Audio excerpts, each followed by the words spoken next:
Good morning, everyone. Well, I think we can start straight away by getting Rosie and Mike to do their presentation. Would you like to start, Rosie? Yes. Well, we've done a survey on local entertainment. Basically, we tried to find out how students feel about the entertainment in the town and how much they use it.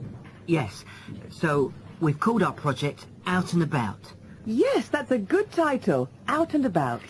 We wanted to find out how well students use the entertainment facilities in town, whether they get to see the latest plays, films, that kind of thing. Now, we have our own facilities on campus, of course. Oh, yes.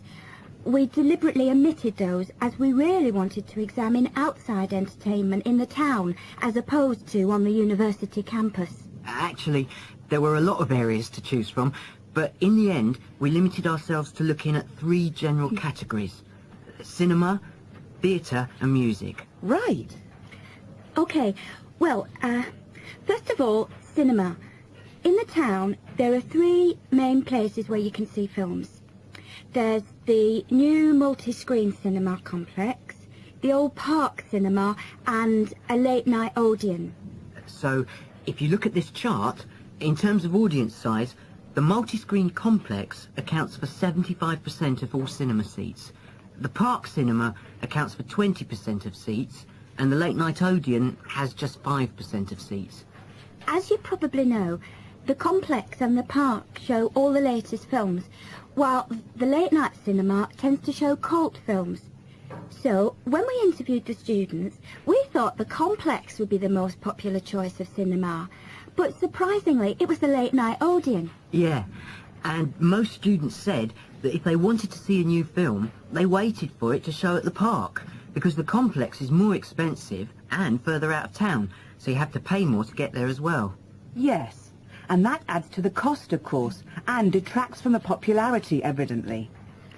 Well, next, we looked at theatres. The results here were interesting because, as you know, there's a theatre on campus, which is popular, but there's also the stage theatre in town, which is very old and architecturally quite beautiful. And there's the large modern theatre, the Ashtop, that has recently been built. So you just looked at the 2 theatres in town? Yes, but the thing about the theatres is that there's a whole variety of seat prices. Also, the types of performance vary, so students tend to buy seats at both and like using both for different reasons. And if they want cheap seats at the Ashtop, they can just sit further from the front. What we did find that was very interesting is that there are periods during the year when students seem to go to the theatre and periods when they go to the cinema. And we really think that's to do with budget.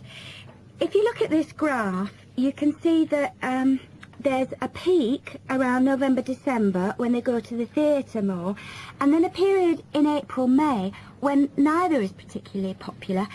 And then theatre viewing seems to trail off virtually, while the cinema becomes quite popular in June, July. I think you're probably right about your conclusions.